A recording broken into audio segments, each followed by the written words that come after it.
नमस्कार दोस्तों, आप सुन रहे हैं हिंदी ऑडियो बुक समरी मेरे यानी आरजे रोशनी के साथ। आज मैं आपके लिए लेकर आई हूं एक ऐसी किताब की समरी जो शायद आपकी जिंदगी को देखने का नजरिया हमेशा के लिए बदल दे। इस किताब का नाम है the courage to be disliked, जिसे लिखा है इचिरो किशिमी और फुमिताके कोगा ने। यह किताब अल्फ्रेड एडलर नाम के एक महान साइकोलॉजिस्ट के विचारों पर आधारित है, जिन्हें सिगमंड फ्रायड और कार्ल यूंग के साथ साइकोलॉजी के 3 बड़े दिग्गजों में से एक माना जाता है। यह किताब कोई आम सेल्फ हेल्प बुक नहीं है। यह एक फिलोसोफर और एक नौजवान के बीच की बातचीत है, जो 5 रातों तक चलती है। इस बातचीत के जरिए हमें जिंदगी के उन सवालों के जवाब मिलते हैं जिनसे हम सब कभी न कभी जूझते हैं, जैसे क्या हम अपने अतीत के गुलाम हैं? क्या खुश रहना वाकई हमारे हाथ में है? और क्या हमें सच में सबकी पसंद बनने की कोशिश करनी चाहिए? तो चलिए मेरे साथ इस सफर पर और सुनते हैं इन 5 रातों की कहानी, जो हमें नापसंद किए जाने की हिम्मत देती है। पहली रात, अननोन थर्ड जाइंट को नकारें। कहानी की शुरुआत होती है एक परेशान नौजवान से जो अपनी जिंदगी से खुश नहीं है। उसे लगता है कि वह कमजोर है, उसमें आत्मविश्वास की कमी है और उसकी जिंदगी उसके अतीत की बुरी घटनाओं की वजह से ऐसी हो गई है। वह एक फिलोसोफर के पास जाता है जो शहर के बाहर रहते हैं और जिनके बारे में कहा जाता है कि उनके पास हर समस्या का समाधान है। नौजवान फिलोसोफर से कहता है, मैं बदलना चाहता हूँ लेकिन बदल नहीं सकता क्योंकि मेरा अतीत मुझे आगे बढ़ने नहीं देता। इस पर फिलोसोफर मुस्कुराते हैं और एडलर की साइकोलॉजी का पहला और सबसे चौंकाने वाला सिद्धांत बताते हैं, ट्रॉमा जैसी कोई चीज नहीं होती। यह सुनकर नौजवान हैरान हो जाता है। वह कहता है, ये आप क्या कह रहे हैं? मेरे बचपन के अनुभव, मेरे साथ जो बुरा हुआ, क्या उसका मुझ पर कोई असर नहीं है? फिलोसोफर समझाते हैं कि एडलर की साइकोलॉजी कारणवाद को नहीं मानती। कारणवाद, जिसे इटियोलॉजी कहते हैं, यह मानता है कि हमारा आज हमारे कल के कारणों का परिणाम है। जैसे फ्रायड मानते थे कि हमारे मन में दबी हुई बचपन की बातें हमारी आज की परेशानियों की जड़ हैं। लेकिन एडलर की साइकोलॉजी उद्देश्यवाद को मानती है, जिसे टेलियोलॉजी कहते हैं। इसका मतलब है कि हम अपने अतीत के अनुभवों से तय नहीं होते, बल्कि हम उन अनुभवों को जो मतलब देते हैं उससे तय होते हैं। फिलोसोफर कहते हैं, कोई भी अनुभव अपने आप में सफलता या असफलता का कारण नहीं होता। हम अपने अनुभवों से जो मतलब निकालते हैं उससे हमारी जिंदगी बनती है। हम अपने अनुभवों को अपने आज के मकसद को पूरा करने के लिए इस्तेमाल करते हैं। इसे समझने के लिए फिलोसोफर एक उदाहरण देते हैं। मान लीजिए आपका कोई दोस्त है जो अपने घर से बाहर ही नहीं निकलता।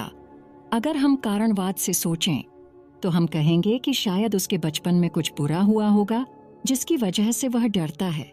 लेकिन एडलर के नजरिए से देखें तो वह दोस्त बाहर न निकल पाने का फैसला खुद कर रहा है। उसका मकसद है अपने माता पिता का ध्यान अपनी ओर खींचना। वह अपनी चिंता और डर को एक हथियार की तरह इस्तेमाल कर रहा है ताकि सब लोग उसकी परवाह करें।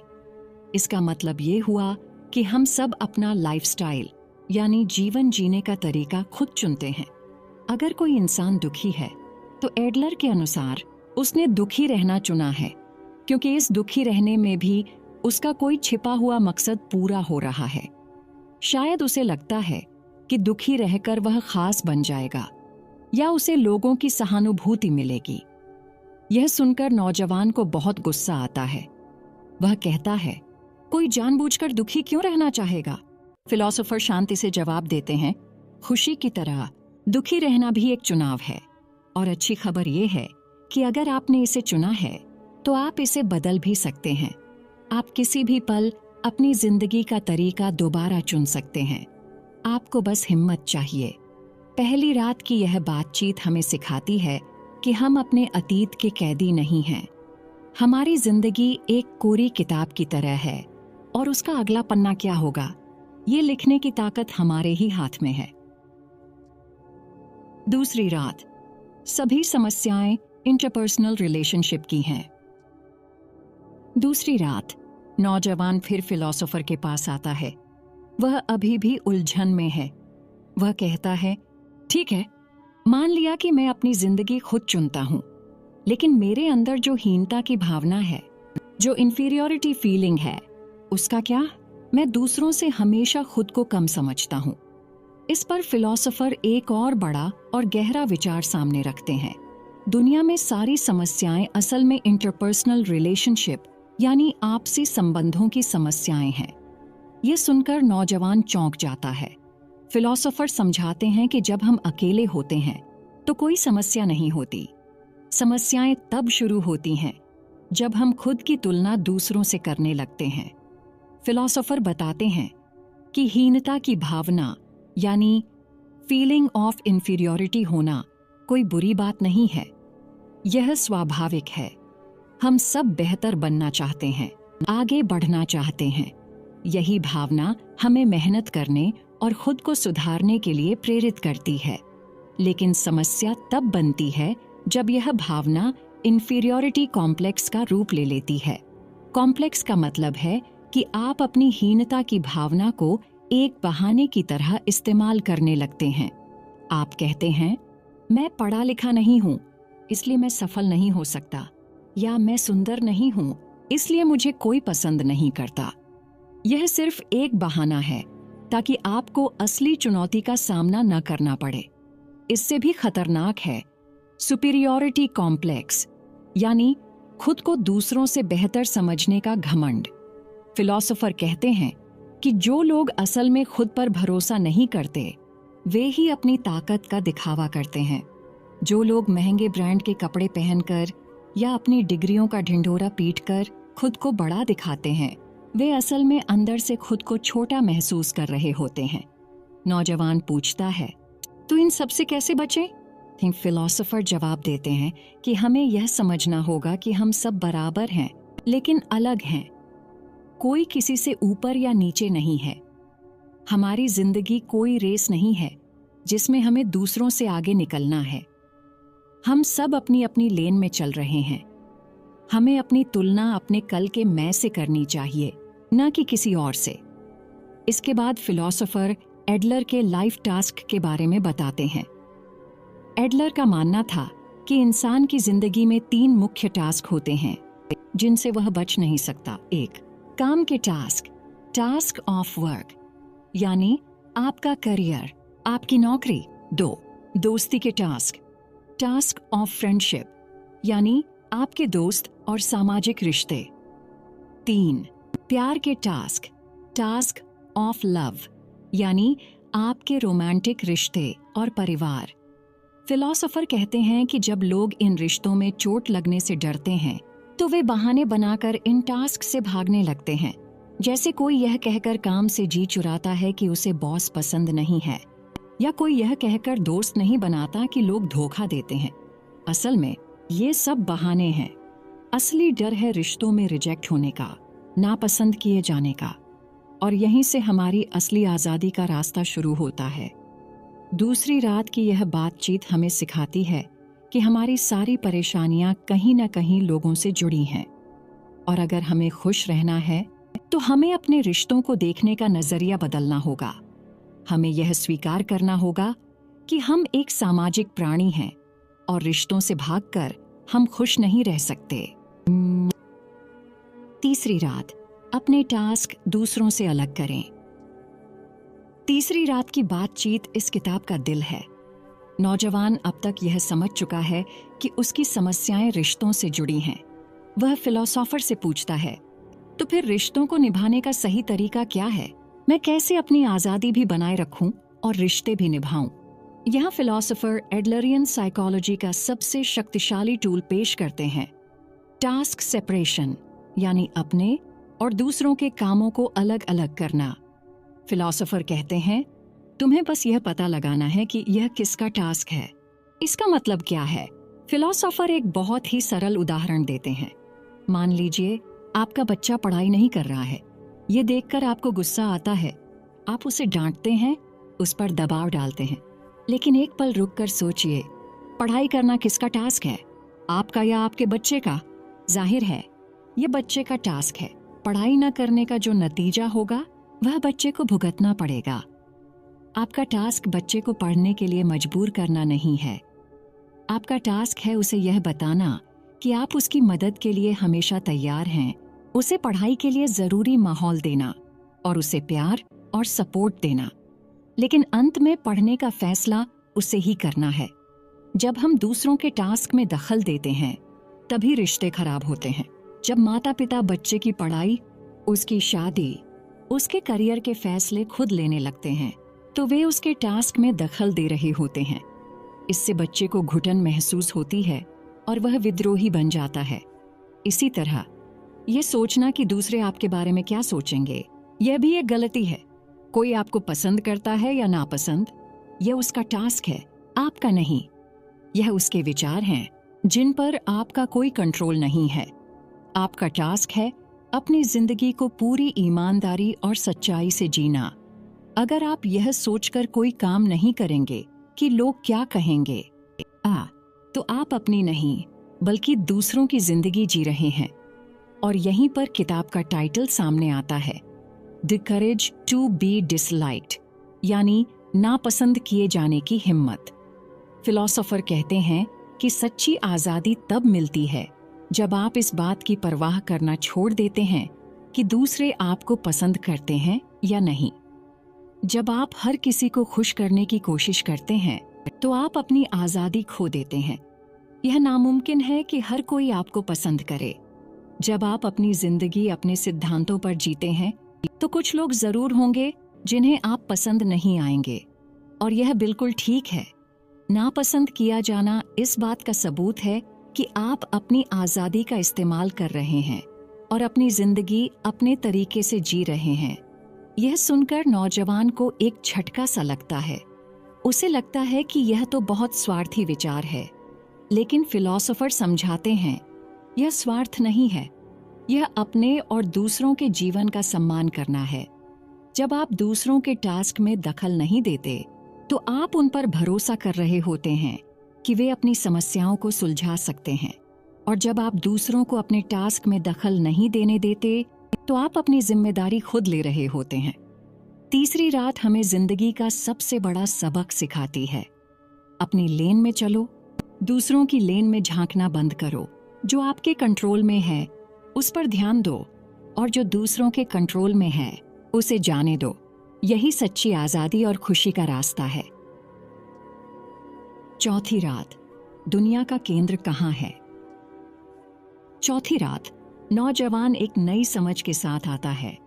उसने टास्क सेपरेशन के बारे में सोचा है, लेकिन उसे अभी भी एक अकेलापन महसूस हो रहा है। उसे लगता है कि अगर वह दूसरों की उम्मीदों की परवाह नहीं करेगा तो वह समाज से कट जाएगा।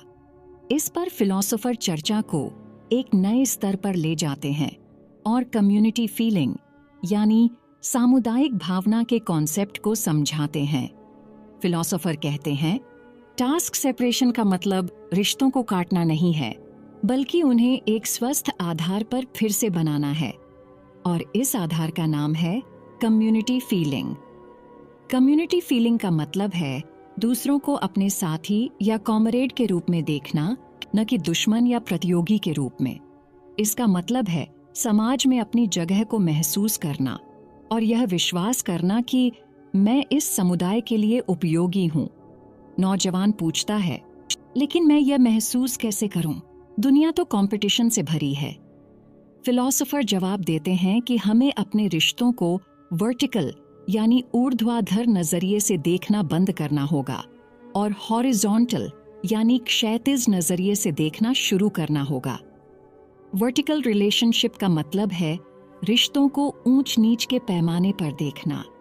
जैसे कोई बॉस खुद को कर्मचारी से ऊपर समझता है या माता पिता खुद को बच्चे से ऊपर समझते हैं। इस तरह के रिश्तों में या तो तारीफ होती है या डांट। फिलोसोफर कहते हैं कि तारीफ करना भी डांटने जैसा ही है, क्योंकि दोनों में यह छिपा है कि एक इंसान दूसरे से ऊपर है और उसे जज कर रहा है। जब आप किसी की तारीफ करते हैं तो आप अनजाने में कह रहे होते हैं कि तुमने अच्छा काम किया क्योंकि मैं तुमसे बेहतर हूं और मैं यह तय कर सकता हूं। इसके बजाय हमें हॉरिजॉन्टल रिलेशनशिप बनानी चाहिए जो बराबरी और सम्मान पर आधारित हो। इसमें हम किसी को जज नहीं करते। हम न तो तारीफ करते हैं न ही डांटते हैं, हम प्रोत्साहन देते हैं। जैसे अगर आपके बच्चे ने अपना कमरा साफ किया तो यह कहने के बजाय कि तुम बहुत अच्छे बच्चे हो, आप कह सकते हैं धन्यवाद, तुम्हारी मदद से मुझे बहुत खुशी हुई। इससे बच्चे को अपनी उपयोगिता का एहसास होता है और वह खुद को समुदाय का एक महत्वपूर्ण हिस्सा महसूस करता है। फिलॉसफर आगे कहते हैं कि हमें खुद को दुनिया का केंद्र समझना बंद करना होगा। जो लोग हर वक्त यह सोचते हैं कि लोग मेरे बारे में क्या सोच रहे हैं, वे असल में खुद को ब्रह्मांड का केंद्र मानकर चल रहे होते हैं। सच्चाई यह है कि किसी के पास इतना समय नहीं है कि वह हर वक्त आपके बारे में सोचे। जब हम खुद को केंद्र से हटाकर एक बड़ी कम्युनिटी का हिस्सा मानते हैं जिसमें सिर्फ हमारे आसपास के लोग ही नहीं बल्कि पूरा ब्रह्मांड, पेड़ पौधे, जानवर और आने वाली पीढ़ियां भी शामिल हैं, तो हमें अपनी असली जगह मिलती है। तब हमें यह एहसास होता है कि हमारी खुशी दूसरों से कंपटीशन करने में नहीं बल्कि इस बड़ी कम्युनिटी में अपना योगदान देने में है। जब हम यह महसूस करते हैं कि मैं दूसरों के लिए कुछ अच्छा कर रहा हूं, तो हमें अपनी कीमत का एहसास होता है। चौथी रात की यह बातचीत हमें सिखाती है कि सच्ची खुशी अकेलेपन में नहीं बल्कि जुड़ाव में है, लेकिन यह जुड़ाव बराबरी और सम्मान पर आधारित होना चाहिए। हमें खुद को दुनिया का राजा समझना छोड़कर इस दुनिया के एक जिम्मेदार और उपयोगी नागरिक के रूप में देखना होगा। पांचवीं रात, अभी और यहां पर जीना। अंतिम और पांचवीं रात, नौजवान पूरी तरह बदल चुका है। उसके मन के सारे सवाल शांत हो गए हैं, लेकिन अब उसके सामने सबसे बड़ा प्रश्न है। यह सब जानते हुए अब मुझे जीना कैसे है? खुशी तक पहुंचने का रास्ता क्या है? फिलॉसफर मुस्कुराते हैं और कहते हैं, रास्ता कोई है ही नहीं, क्योंकि तुम पहले से ही मंजिल पर खड़े हो। और फिर वे एडलरियन साइकोलॉजी का अंतिम और सबसे गहरा रहस्य बताते हैं, अभी और यहां पर जीना। Living in the here and now. Philosopher समझाते हैं कि जो लोग जिंदगी को एक लाइन की तरह देखते हैं जो बचपन से शुरू होकर बुढ़ापे पर खत्म होती है, वे कभी खुश नहीं रह सकते। वे हमेशा भविष्य की चिंता में रहते हैं। मुझे उस यूनिवर्सिटी में एडमिशन लेना है, मुझे वह नौकरी पानी है, मुझे रिटायरमेंट के लिए पैसा जमा करना है। वे आज को कल के लिए एक तैयारी मानते हैं। ऐसी जिंदगी में वे कभी पहुंचते नहीं हैं, बस सफर करते रहते हैं। एडलर कहते हैं कि जिंदगी एक लाइन नहीं बल्कि बिंदुओं की एक श्रृंखला है। हर पल अपने आप में पूरा है। जिंदगी एक सफर नहीं बल्कि एक डांस है। जब आप डांस करते हैं तो आपका मकसद कहीं पहुंचना नहीं होता। डांस का हर एक मूव, हर एक पल अपने आप में एक मकसद है। आप डांस के हर पल का आनंद लेते हैं। अगर कोई डांसर यह सोचकर डांस करे कि मुझे जल्दी से उस कोने तक पहुंचना है, तो वह डांस का मजा ही नहीं ले पाएगा। जिंदगी भी ऐसी ही है। हमें हर पल को पूरी शिद्दत से जीना चाहिए, जैसे हम डांस कर रहे हों। अतीत में क्या हुआ वह जा चुका है। भविष्य में क्या होगा वह हमारे हाथ में नहीं है। हमारे हाथ में सिर्फ अभी और यहाँ है। अगर आप इस पल को पूरी तरह से जी रहे हैं तो आपकी जिंदगी हमेशा पूरी है, चाहे वह कल खत्म ही क्यों ना हो जाए। तो इस अभी और यहाँ में खुशी से कैसे जिया जाए? फिलॉसफर इसके लिए 3 चीजें बताते हैं। 1.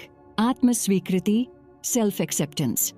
इसका मतलब है खुद को वैसे ही स्वीकार करना जैसे आप हैं। अगर आप 100 में से 60 नंबर लाते हैं तो यह मत सोचिए कि काश मेरे 100 नंबर आते, बल्कि यह सोचिए कि मैं इस 60 नंबर वाले खुद को कैसे बेहतर बना सकता हूँ। खुद से नफरत करने के बजाय खुद को स्वीकार करें और फिर सुधार की दिशा में काम करें। 2. दूसरों पर विश्वास, कॉन्फिडेंस इन अदर्स। दूसरों को अपने साथी के रूप में देखें। और उन पर बिना शर्त भरोसा करें। ये मत सोचिए कि अगर मैं भरोसा करूंगा तो मुझे धोखा मिलेगा। अगर आप पहले से ही शक करेंगे तो आप कभी भी गहरे रिश्ते नहीं बना पाएंगे। किसी पर भरोसा करना आपका टास्क है, उस भरोसे को निभाना या तोड़ना उस व्यक्ति का टास्क है। 3. दूसरों के लिए योगदान, कंट्रीब्यूशन टू अदर्स। जब आप खुद को स्वीकार करते हैं और दूसरों पर भरोसा करते हैं तो आप स्वाभाविक रूप से दूसरों के लिए कुछ करना चाहते हैं। यह योगदान छोटा या बड़ा कुछ भी हो सकता है। जब आप महसूस करते हैं कि मैं इस दुनिया के लिए उपयोगी हूं, तो आपको अपनी असली कीमत का एहसास होता है। यह योगदान पहचान या तारीफ के लिए नहीं होना चाहिए, बल्कि सिर्फ देने की खुशी के लिए होना चाहिए। 5वीं रात के अंत में नौजवान फिलोसोफर का धन्यवाद करता है। उसकी दुनिया बदल चुकी है। वह समझ गया है कि खुशी कोई मंजिल नहीं है जिसे भविष्य में पाया जाएगा। खुशी एक एहसास है, एक चुनाव है जो अभी और यहाँ मौजूद है। उसे अब नापसंद किए जाने से डर नहीं लगता, क्योंकि वह जानता है कि उसकी कीमत दूसरों की राय से तय नहीं होती। वह अपनी जिंदगी का डांस करने के लिए तैयार है। तो दोस्तों, यह थी the courage to be disliked की कहानी। यह किताब हमें बताती है कि हम सब आजाद होने और खुश रहने की ताकत रखते हैं। इसकी मुख्य बातें एक बार फिर से दोहराते हैं। 1. आपका अतीत आपके आज को कंट्रोल नहीं करता।